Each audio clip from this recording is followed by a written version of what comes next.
सदियों से जिस समाज को हर अवसर से वंचित रखा गया, उसे अवसर के रूप में तब्दील करने का काम जिस शख्स ने किया, क्या आप उसे जानते हैं? वह कौन थे जिन्होंने अछूत समाज को, दलित समाज को सबसे पहले आरक्षण दिया? जय भीम साथियों, मैं विजय कुमार विद्रोही, आपका मोटिवेशनल गुरु, और आप देख रहे हैं अंबेडकरवादी मोटिवेशनल गुरु चैनल। आज मैं आपको इस देश में सबसे पहले आरक्षण किसने दिया, जिसे पा करके यह समाज आज शिक्षा में, नौकरियों में और राजनीति में आगे बढ़ा है, मैं आज उसी के बारे में आपको बताने जा रहा हूं। 1902 26 जुलाई छत्रपति शाहू जी महाराज, जो मराठों का राजा थे और छत्रपति शिवाजी महाराज के पौत्र थे,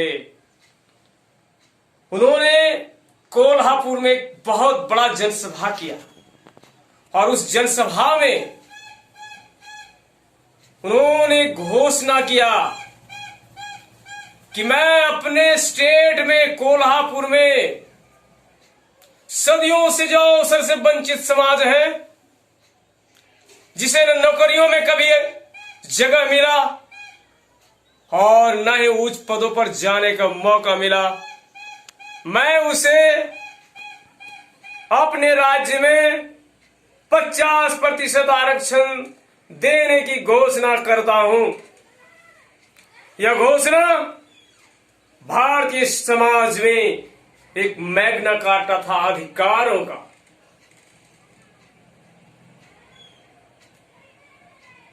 वो शख्स जिन्होंने हमें अवसर दिया, समाज में सिर ऊंचा करके चलने का अवसर दिया, उस छत्रपति शाहू जी महाराज को आज भी हमारे समाज के लोग, बहुजन समाज के लोग नहीं जानते। साथियों, छत्रपति शाहू जी महाराज का जन्म 26 जुलाई 1874 ईस्वी में महाराष्ट्र के कोल्हापुर में हुआ था। उनके दादा शिवाजी महाराज को तो बहुत से लोग जानते हैं, जिन्होंने अंग्रेजों से और मुगलों से लड़कर के और एक मराठा साम्राज्य की स्थापना की थी। लेकिन उसके लिए शिवाजी महाराज को बहुत बड़ी कीमत चुकानी पड़ी थी। जब भी वे राजपाट के लिए तैयार थे, लड़ करके और मराठों का साम्राज्य स्थापित कर चुके थे, लेकिन ब्राह्मण समाज उसको राजा नहीं मानता था, क्योंकि शिवाजी महाराज शूद्र थे और इसलिए उनका, शिवाजी महाराज का राज तिलक करने से ब्राह्मणों ने मना कर दिया कि ब्राह्मण केवल क्षत्रिय राजा का राज तिलक कर सकते हैं, शूद्रों का और शूद्र राजाओं का राज तिलक हम नहीं करेंगे। इसलिए महाराष्ट्र के चितपावन ब्राह्मणों ने शिवाजी महाराज को राज तिलक करने से इनकार कर दिया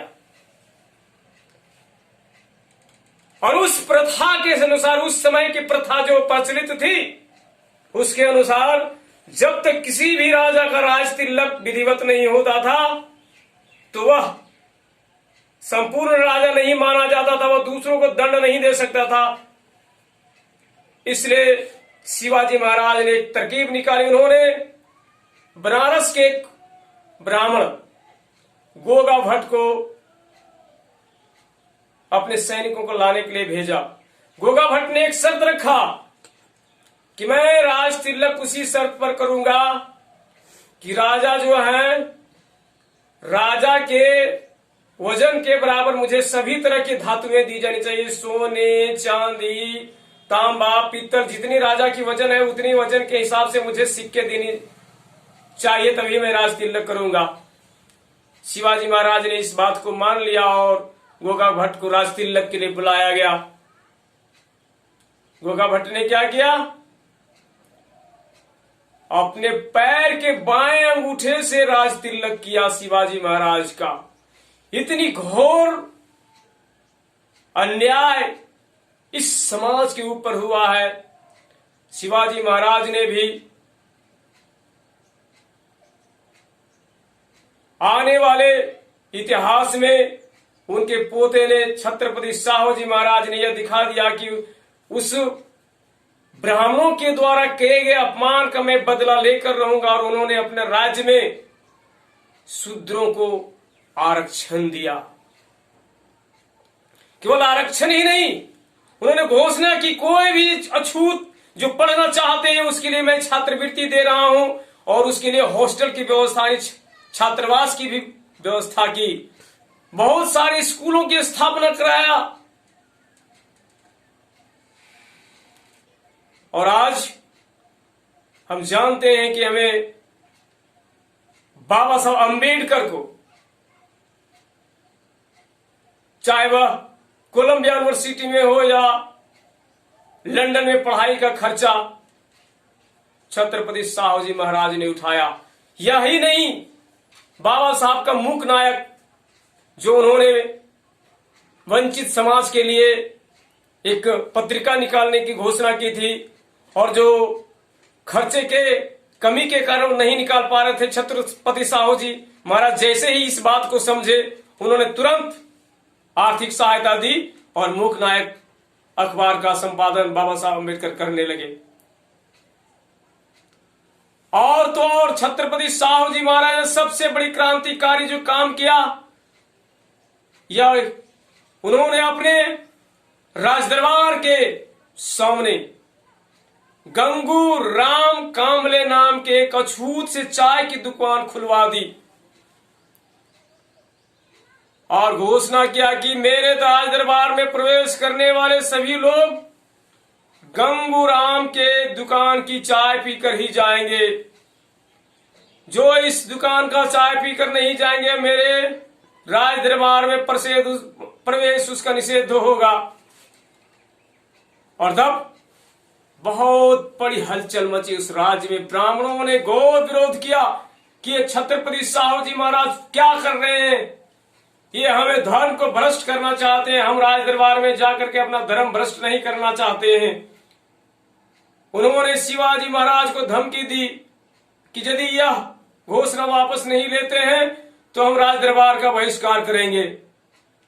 छत्रपति साहूजी महाराज ने दृढ़ शब्दों के साथ कहा कि जो हमारे राज्य में रहना चाहते हैं, हमारे कानून को मानना होगा।